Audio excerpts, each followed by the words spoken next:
أعوذ بالله من الشيطان الرجيم. بسم الله الرحمن الرحيم.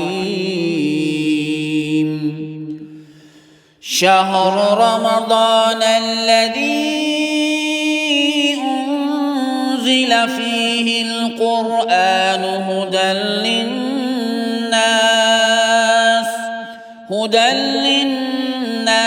وبينات من الهدى والفرقان،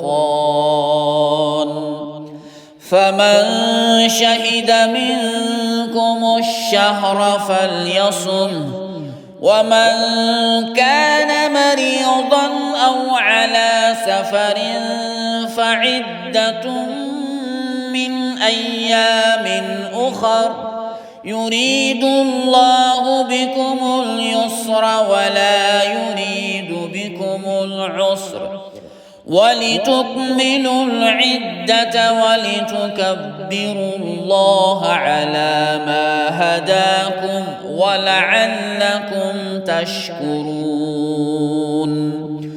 وإذا سألك عبادي عني فإني قريب أجيب دعوة الداع إذا دعان، فليستجيبوا لي وليؤمنوا بي لعلهم يرشدون.